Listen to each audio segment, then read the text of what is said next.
welcome back to my channel. I'm so excited that you're joining me today. My name is Beatrice Adams, and on my channel, I talk everything nonprofit, a little bit of for-profit, and I believe your story is your mission. So I'm excited today because we're going to get right into that Form 1023 application so that you can get approved for your 501c3 tax exempt status with the IRS. So hang in there with me. We're going to hop on into over to my computer, and we're going to get into that, and I'll see you there.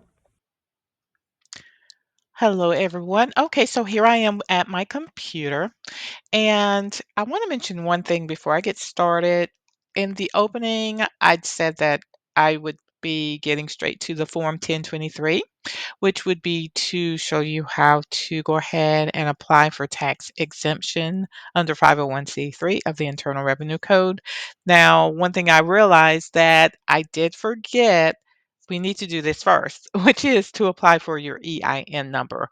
Now, I am assuming that you have already incorporated your nonprofit at the state level. Remember, guys, when I say your nonprofit, you don't own it, but you're the incorporator. So that's what I mean. But I'm assuming that you've seen how to incorporate a nonprofit, the walkthrough step-by-step version that will show you how to complete the forms, articles of incorporation, maybe called something different in your state. I'm in North Carolina. Just keep in mind that it's the same. It's not going to be anything different. You'll be able to follow the same process. If you do have questions when you are trying to incorporate, be sure to leave me comments or questions so that I'll be more than happy to answer any issues that you may have when you're trying to complete this information. So, having said all of that, we're going to go ahead and apply for your EIN number. I'm going to walk you through that. Now, again, that's assuming you already have incorporated at the state level. You've gotten your documentation back from the state that says you are now, your nonprofit has been formed. You cannot apply for an EIN until you do that. So we're going to go ahead and walk through this. I am at, you'll see here, IRS.gov. And what we're going to do is just kind of scroll down, and we're going to click here, apply for an employer identification number. You may wonder, why do I need an employer identification number? I'm a nonprofit, or it will be a nonprofit. Why do I need this? And it is because the IRS has to set up a tax account for everyone. When you're trying to apply for, in this case, a nonprofit, you're trying to apply for tax exemption for your nonprofit, they need to set up this tax account for you. It doesn't mean you're going to be paying taxes because you're going to be approved as a 501c3 tax exempt organization. However, they still need this EIN number. You will not be able to be approved without it. There, because number one, I mean, you just can't. We'll get into that a little further.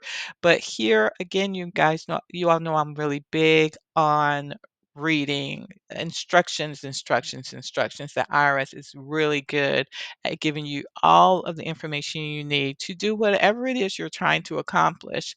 They have instructions for everything. You just have to take the time to read and and they're there to help. I know we kind of feel funny when it comes to our IRS sometimes. They really don't just want our money. They really are there to help us. So, or else they would not take the time to give us all of this information. So we're going to apply for an employer identification number. And again, I'm not going to read all of this, but you please do read it, okay? I just need to keep the video as short as possible so you will not get tired of hearing my voice. So we're going to go ahead here. All I did was I just scrolled down and I'm going here. Excuse me, I'm getting a little tongue tied here, but we're just going to click apply online now. And here, this automatically pops up. This US government system is for authorized use only. Don't, I mean, you're not trying to do anything criminal. So, but that's what it's just making you verify that you are using the system for the right purposes. And we're going to click OK. And here it just tells you important information before you begin. Again, I'm not going to read all of this. Please, please read it though. It's information that you need to know. It's just that I've done it so many times. I have read it, but I don't need to read it now. But I need you to please read this information. And because here they're talking about their EIN assistant. Just for example, don't get up from your computer assuming that it's going to save your spot and you're gone 20, 30 minutes and you come back thinking it's going to be right where you left it. It's not. It's not going to save your information. So please, when you get ready to sit down and apply for your EIN number, be sure that you have the time to go ahead and complete it all in one phase. Otherwise, it's just going to time you out and you have to start all over again. So we've got that, and then it talks about restrictions. Be sure to read all of that. In this case, we're going to go ahead and click Begin Application. And again, before I just kind of go into this, I hope that you've seen the video, How to Incorporate a Nonprofit, the walkthrough step by step.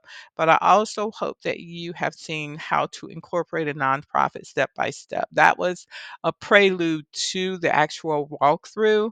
I really kind of did that by mistake because my editor just kind of messed up on me. Well, it was probably user error.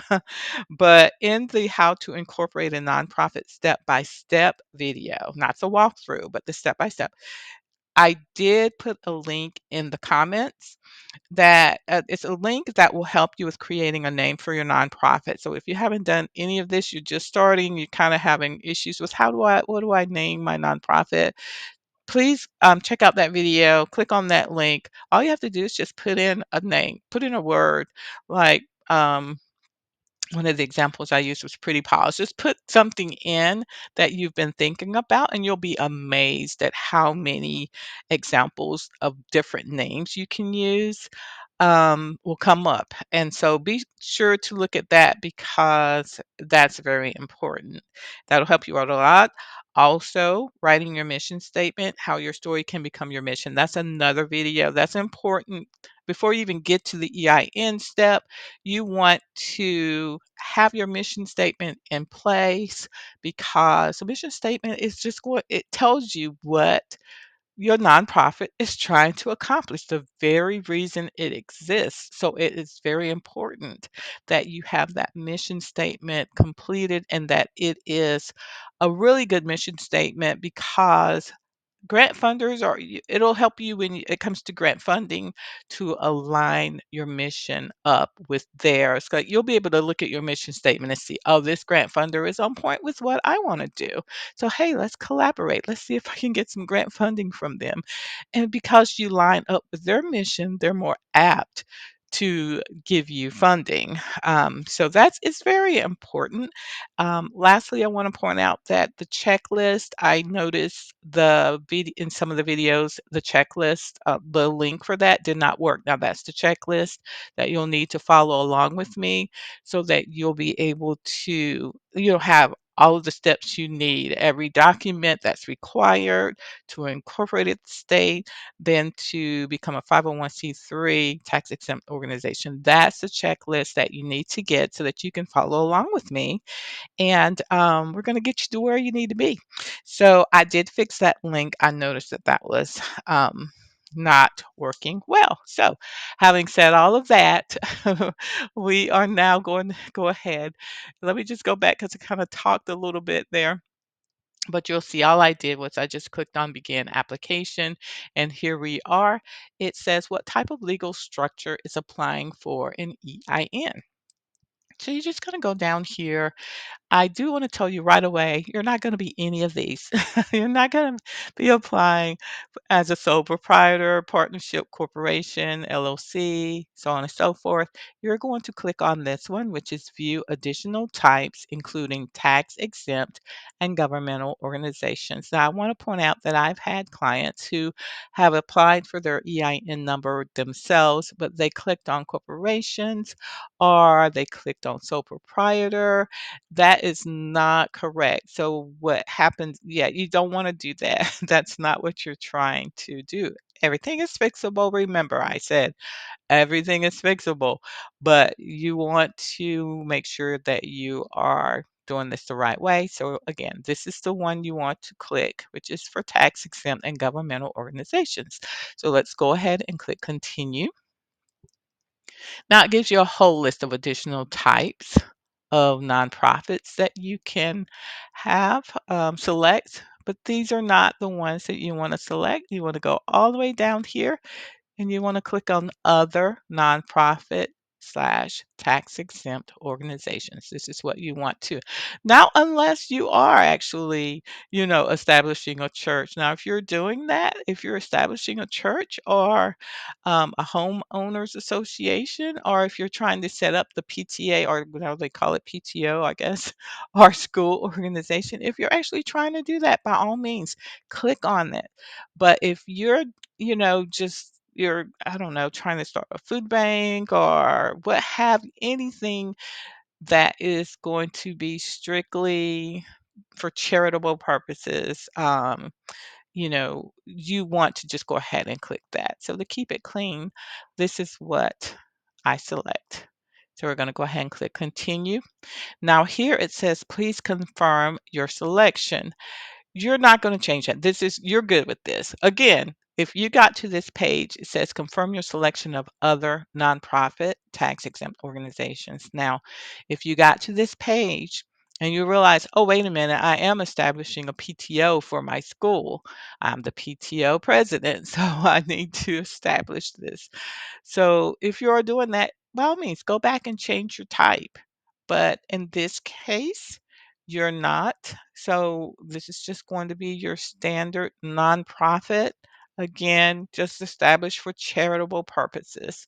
So we're going to go ahead and click continue. In this case, in one of my examples, when I was incorporating, doing the walkthrough tutorial incorporating, I used Pretty Paws Foundation. So that was just a name that I made up. It was Pretty Paws Foundation Inc.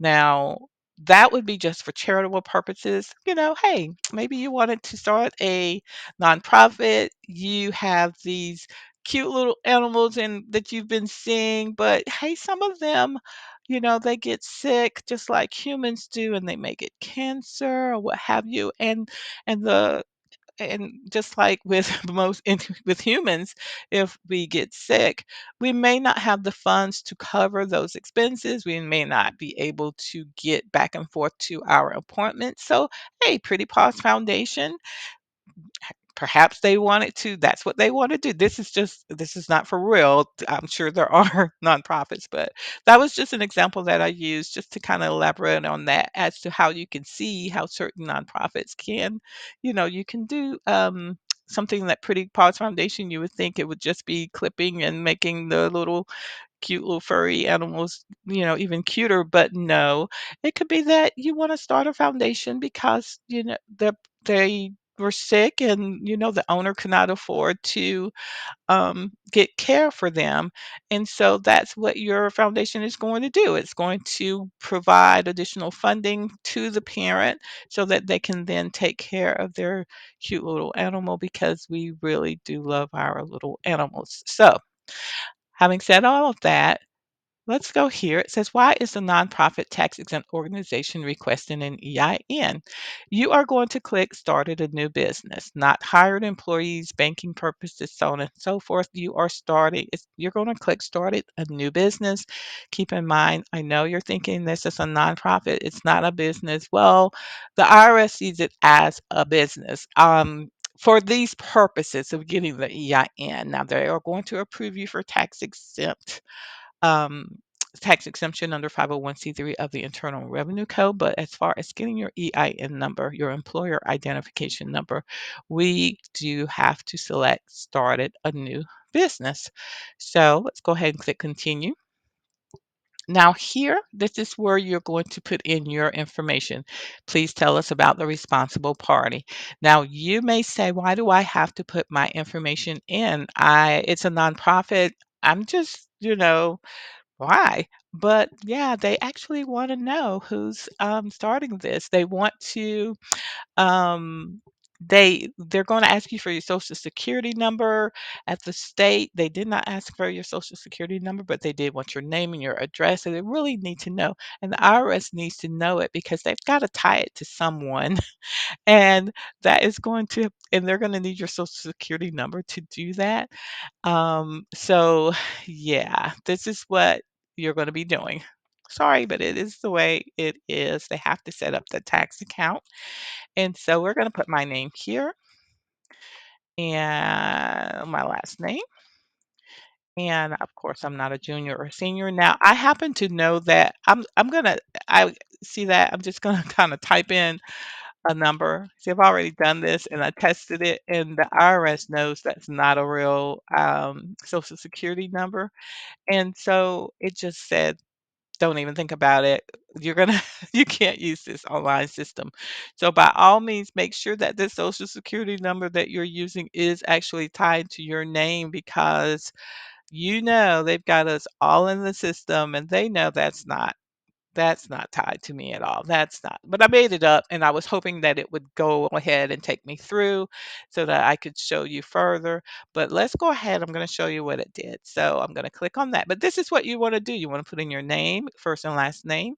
And of course, you're going to select that if you are junior or senior or what have you. And you're going to put in your actual social security number. And what you're telling the IRS, you're saying, I am a responsible and duly authorized member or officer having knowledge of this organization's affairs. Now, you would be an officer if you are applying for an EIN for that company. Now, as you can see, you could click, I'm a third party applying for an EIN on behalf of this organization.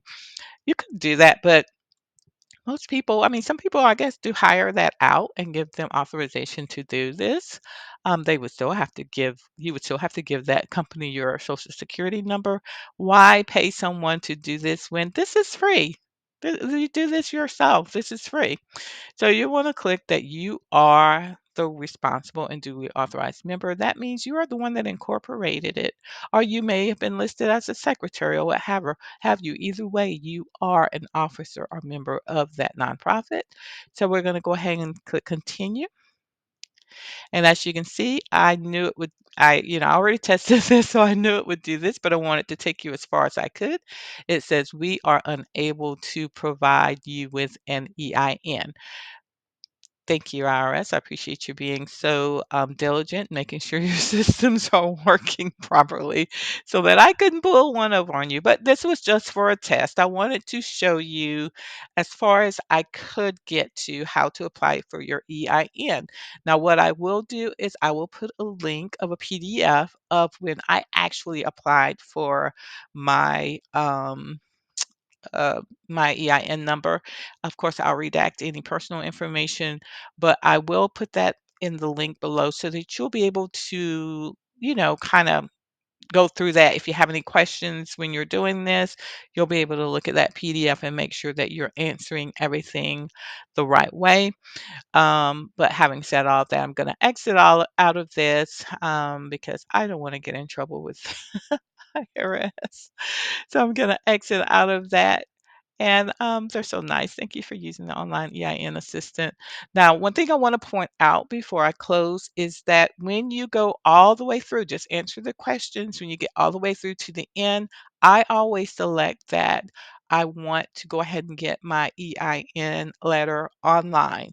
That means as soon as you click that and you say, yes, I want to do this, I want to get it online, the EIN letter is going to automatically populate on your screen. You're going to see your name, the name of the foundation or the nonprofit. You're going to see your new EIN number that they have given you, that they've assigned to you. And by all means, please, please save that on your computer and print it out, or print it out and save, whichever the case. But you want to, either way, make sure that you save that EIN on your computer, the EIN letter they've assigned you, and you want to print it out because they're not going to mail you one. I would imagine you could call and ask them to mail you one, but don't just make sure you cover all of your areas and make sure you get that information. Now you do have the option for them to mail it to you.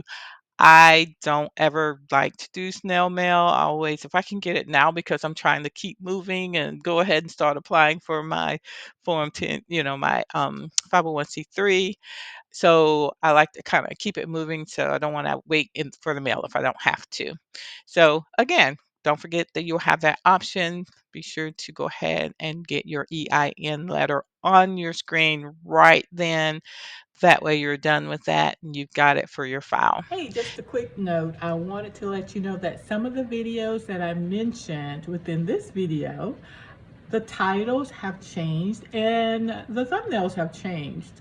But the video is exactly the same. So I just wanted to let you know that so that it wouldn't be confusing when you go to watch those.